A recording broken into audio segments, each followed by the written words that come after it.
whakalawhalahi atu. Hanei e tau wala tala tutupu ke lata i MFF nei, koe tau whakahoanga wala tala tutupu whakahiko nei ke lata mo tau uawhe mo hongofu maua.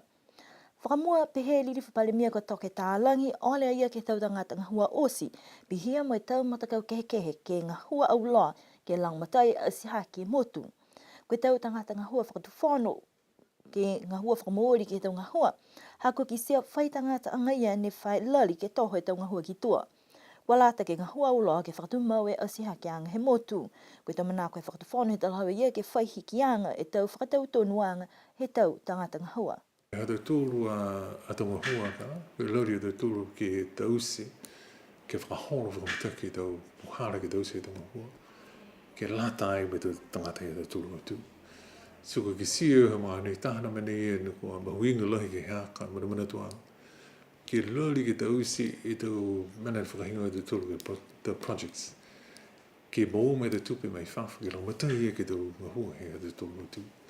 So lahi whiwhia hako hako mai ke tau tūru ke whakahoro ki mua whoro ngahua ia. Aila me te kirahi ia, ka kua hako ki sia, hane hau whakahama. Whiwhia whuki au hako kau whakataha mai whakatawhoro New Zealand, kia tau tūru. Me te ria lau tūru ke fuaki me te tupe ronga, ke rangmatai e ki hata tūru ato amamana ki anga, ke te tangata o whenanga vāwa ki o mai ki mutuni. Lahi whiwhia hako hako mai ki lau tūru, koe ia koe ki pūri, mo lau tūru ni ngahua i tau ofisa. Ke rangmata mai i hata tūru tō manako. Si bihia whoki ni e ke toko tū kehe, no ka rangmata mai i hata tūru a tō ngahua. E la tai mo hata tūru a mutu. Koe tunga ni he whakamāma teo. Koe te mano sini.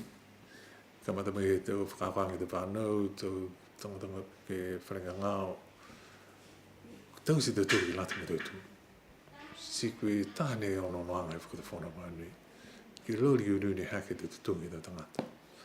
Kai ori atu ki te tangata, tunga ni e whamahani e te tū. Ke ngahua whamoni la, a te tūru. Haka mnei whi tangata fuki, ke tausi, ko te tūru ni. Ngahua whamoni la, ke mai ki te ngahua te tūru, kau whangata, kau noa, ke tausi. Tāne mnei haka rau ki sea whanonga. Whaura te tūru, tōranga te tūru, manako i uki mua. Toko ngā hoa ne whae, manako ni ke toho te tūru ki toa. Si ori o tūku ki rau tūru, o mai ki kau whakarata te tūru, i uki mua. Pesi ni e ki sia mai mtūru, he hepu, haka whronga, kau whakarata hei te tūru. Ke he tau ono ke tau puhala ngahua kwa mahuinga lahi ke he motu, ke tau puhala wakatonga. Pe he lirifu palemia ko toke tālangi ngahua ngai a niwe, mo i kau taha koe reef. A mau ngai ni whakatokanga mga nei, ha iai e amamna ki anga ke whakafua ai me te kua reef, kai mau ngai ni amamna ki anga maturu ke matutaki e whakaroanga me me te kua ia ko hai ni e me te kua fuu ia ka tausi ke la tai me whakau nei. Sika marea, ronga mena ne ngahua e whakatawhana ki ai mga nei, ke lori e ke tausi whakahama, te tuka ni e kisia mturu, ka tōtu ai e te tongi he tau telefoni, si kua hanga me taki fuki e tau whakatakatokanga ia, si amamna ki au ke horo ki mua e tau ngahua i e tau tū. E maha honi. Sika mrei hako ne manatu e ori ei, kau whakataha te tūru, ki tausta mana he te tūru. E maha honi, mui tau waho. Amana ke whakatonga ke lata maniwe ke hoko mai ke he lotonga he mahina hei anuari. Koe aho i niawhi ni ko whakahoko ai e whanoanga whakahiku mai tau ke lata e mo e tau irifu e ke pule. Kua tōtua whakatoa se ha koe tau numela ni kua whakalataha ke whanoanga to mai ke whakahoko e whanoanga. Ke he kamata ange whanoanga ia ne toko walu ni e lilifu ni kua hohoko ke whanoanga mo nā kai hokosia ke toko hongfuru. Koe numela ni kua mai ke whakahoko loa ki e whanoanga. Kua tuku he whakatunu whono e taha puleanga ke whakatoloma ke e whanoanga ia ke he tau whou ka koe mga honi kua amanaki ke whakakisi manatua e tau e ke puleanga nei. Kua hohokua tua i whala lilifu whalataha i whoki mo i e matua palemia mai katoa e tau numela ke matutaki ai e whanoanga. Koe whalo e tau matakupu whanu ni ku whakatoki ai ke lata mai aho ni tuku atu e tau manatu whakakisi mai he takitaki e komisi i liriu kisi ke tohi whakawe ke lata mai tukutuku hifo e numela he tau lilifu e ke pule mai he toko uafuru ke he hongfu maono. Kua whiwhiri ke whakatoruma ki atu e tohi hokotaki nei ke liwa ki atu ke whanoanga whakapā he tau lilifu ke he tau whoo. Koe whalu tohi hoko taki whoki mai te mtakau tau e ke pule ne kua hoku atu ai ke taha whenonga whakamahani ai ki New Zealand. Koe tau tohi hoko taki langataha he tau ne kua hongfru maua e hoko taki mai he te whahinga hua he whakatawhano tau whakatutala atu ki ai whoki ke tau ka hau. Ke whakawestianga he whanuanga ko mai ki ai matua palemia ko toke tālangi ke whai whala hanga hau ke whala tau whakatokaanga he whakatawhano ke mai longa e he tau tangata. Koe tau whakatokaanga ke lata e mai whale tupe kua ki seisei ke kautu e tau whakatokaanga ia mai amana ki ke whai whakakisianga ke he matauru po ke lotonga he mahina ha Januari po ke matauru i Februari. Ke mga honei kau whalatahanga ia whoki mai whale tupe PSP ke whakatumau e tau puhala tupe ato mai ke whai matakau whoki ke matutaki ai tau whakahonoanga nei. Koe taha matanga hua whoki hangau ia ke keri makauho hane whakatumau ke whakatutala mai kumikumi ke kisia e lahi he tau koloa makauho i lalo whanua. Kua ono e whakatuwhono ke tau puhala maua tupe kai amana ki ke whakatutala whakalaulahi mai whahi takatakai motu pia whoki ni molo tōru e tau tangata keri makauho tō whai whakailoanga e whakatuwhono ke mahina Februari poko masi ke tau kahau. Lahi whoki e whiawhia he matua palimia ke he tau ngahua transformation ha kua holomitaki ki mua atu ke he tau whahi he tau bisinisi moe amana ki whoki tō holomitaki e tau whahi ngahua he whakatuwhono ke langmatai atu tau puhala maua tupe ke lata ai moe kautū. Kua whakaustei whoki e whanuanga moe whakakesi mana atu mai he tau dirifu e ke pole ki halu tōra tu tangata whakamanuina Krisimasi moe tau whou ne hanga awa tuki ai. Kua whai hikianga tu ai ke he tau tutongi ke he tau koloa po ke tau kato lawhikilunga ka tātu ai ke he kautaha wakalele e Nusila lau ia o se tau whakahoruanga he kautaha wakalele nei.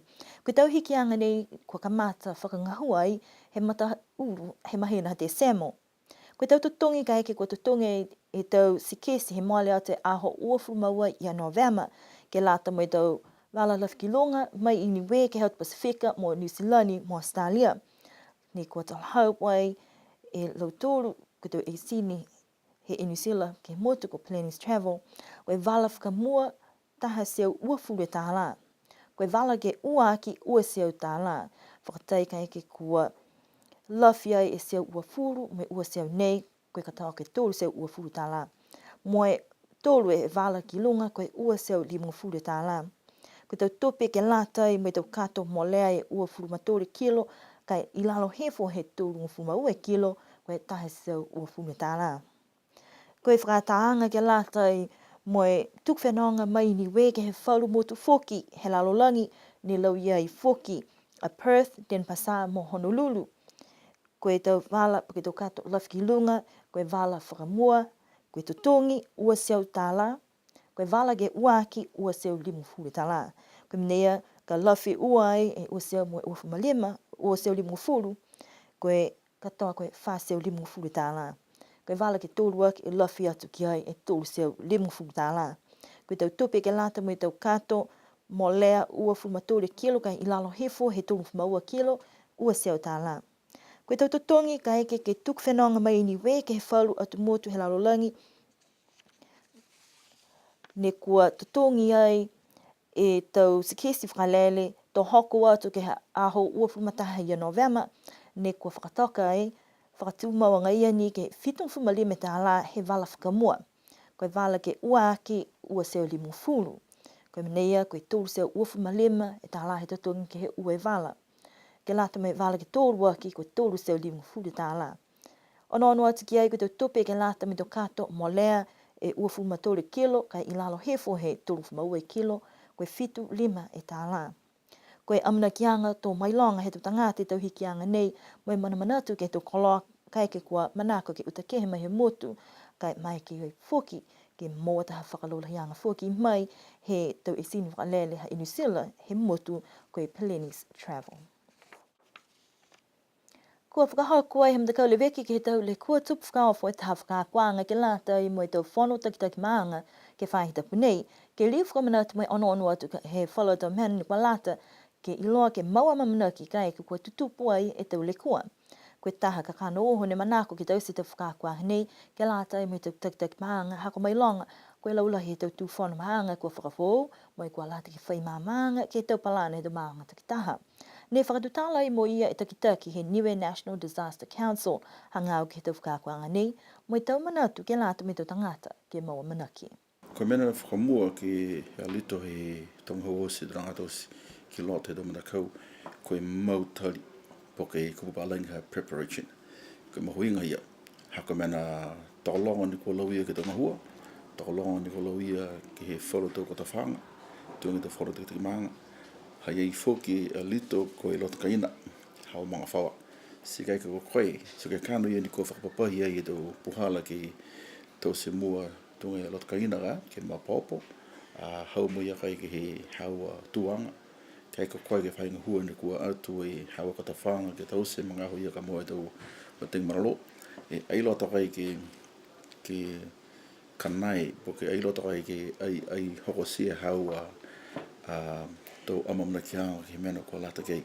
So ke kano ia, ka pe mui tua ki he tau whakailoanga ni tua ki lote palana ni whasifasi ki ai, si mai ki me tōru ke whai mangaho, haka I tuturi te tōre mangaho. Ei mitaki ke toka ke hoko ai moia ke he aango si kula. Haka mena kanono ki ai ki tau whakailoanga, whore mangaho o ati ke pūri, si hai mui whiwhilianga he komis, tunga executive ka, ke uta mai he lanu moana, ke he lanu ango, kai ke onono ke o ke pūri, ke mai ke mapopta na ngata he prepare he mangaho aho, hoko mai ke pūri po. Kai ki ni kona kai hoko ke ango, kai kehe ko whita atu tōre mapopo, po ke whita atu tōre he prepare. Mautari ke lata ia moi ka pe hake a whakilunga. Ka kano ia, si ko tāmena lahi foki, mahuianga ke tau palana he tau maang, ko I hai ai e National Disaster Plan ke lata me motu, hai ai e tau palana ke lata me tau whainga hua, hai ai e palana ke lata me tau whono teke maanga, me tau maanga teke taha. Whoru maanga I kiki, tona kai katoa toa te rangata ki ngā hua. I kiki tonu mela kai lahi ono ki he tau, ki he maanga, me tonu mela whale ka kai haia whuke ta mena ni kua ngā hua matoru, ke sia ko hingoa ki tau si ke whakahanga, mitaki me lama tai ki ta maanga ni I kiki. So ke mahui nganga ia he palana ke lata me ta maanga. Mena lahi whuki, pesi ni tālanga tau ta palana ki hoko I whē, kai ki kona kai lotu na ngā te palana, mena kai mumitua ke palana, to uke ngā hua he manga. Koe mga hale te wawhani ka mata mai he mahina ha Novema ke hoku atu ki Apelila, koe mga huni fōki ha iei wholo te longa tai ki tau tangata, ka kua lata fōki ki ngā hua whakalataha, mo tau tangata ngā hua ke holomita ki ai e te whakaholoanga. Koe taha mena fōki ni whatutala, koe holoanga ka lata mai hele tō kau ni tūtū ka lea ai ke tau tapakaina, si tōre mata kau ngā hua maha nei, koe ua e whahingo papaliki, tahingo whaleo leo. Whahingo papaliki ngā hua loa me tōua me whahingo leo, ke whatakotoka e tau whakaroanga ia, si koe tutuanga tau whono te maa maha nei ki ola tōru me ke huma tata ngā te maanga, whakamelonga tau a kau ni kua tūtū ka lea, tō mai ke mui ki he mai, a manaki ke uta whakamanga, ai o ki mua, ai o ki tua. Si tawhaka mena ni oli atu ke ta maanga koe uta kehi ni tō kau ni kua tūtū ka lea ki tata pawhare. Ai o atu ke whakamea laulahi tō kaina he tō kau ke heli. Tā mena whoki, ori ki tata ngāta ke whamale mole. Ai ke o atu ke whakamea ke heli, si whakamea si lau. Ke mena kaina ia ke lomatai. Koe whalu mena whoki ko manako ke mailonga tō tangata, ke lahe vai ke whakatoka mo whakaonga ha koe tō tahana tō koloa mahuinga nei, ne kua lauia kai ke whaile kua. Kua lata whoki ke maua manaki tō koloa tungi tō puhakai, ne kua toka mo tō koloa tungi tō kasa, tō makakasa, mo whalu koloa pui pui. Koe manako ke mau a manaki, ke pui pui e tau mumui tangata. Kua whai whakatokaanga tuai e Kalesia Kirisiano Niue ke lata mo liu hawhang he whale tapu he maanga ko Hitavake. E tau se ta whanuanga ke whai tapu ka mole, to ki tau ki ai he komisi whakatonu he Kalesia Niue, o ina tu ai whoki ke he tau mga whaua he maanga, tau whono tak maanga, pi ai whoki me tahu kui mai he whahi whakawhiri. Kua whai mahina he pai whale tapu he mole atu ai whala dole kua ke he maanga, koe manako ke whai lau matai ke he maanga ko Hitavake, me tau se e tau whakahoroanga ke whakamawhale tau mga whaua, ha kua levalohi hio mai he puhala.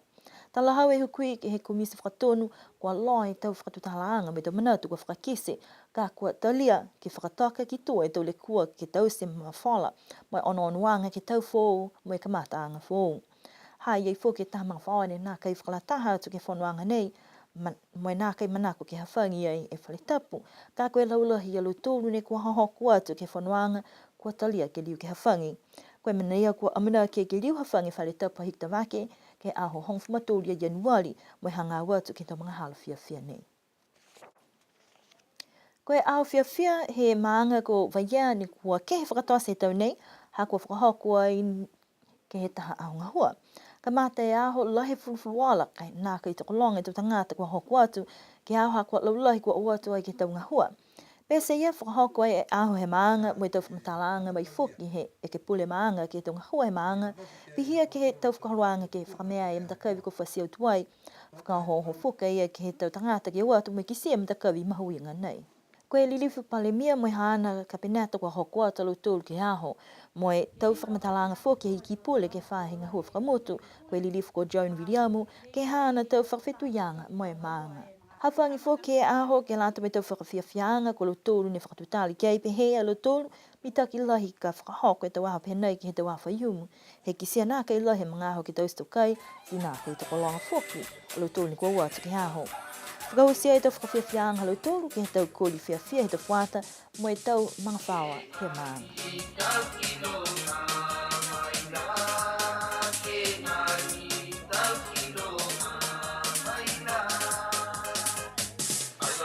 E whakausia ki e tau whalatala tutupu ke he awhiawhi nei, ke lata mo e tau wai whehonf maua, ko manaka ua i e whahi whakapuloa, ke tuku atu ai e tau whakamuina krisimasi, mo e tau whou ne kua hanga watu ki ai, kia mawhala e tau whiawhia, mo e whakakatoa toi e tau whakaroanga te tōru, mo e whala tau ata bloopers, mai he tau whalatala tutupu he tau nei. Kia manuina mo e whilawea ke tau whou ua whehonfu matoru.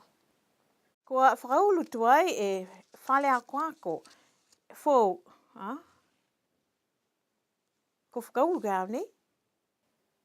Whakalawhalahi atu, hanei e tau whalatala, the condition may change, whiata nei. E whakamāmanga e tau tangata, he motu si matutaki atu ke he alau tolu a of... Ke whakausia ke tau whalatala tutupu ke he aho,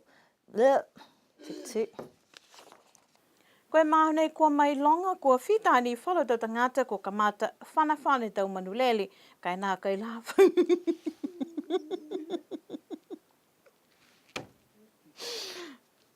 I don't think I'm going to read this story.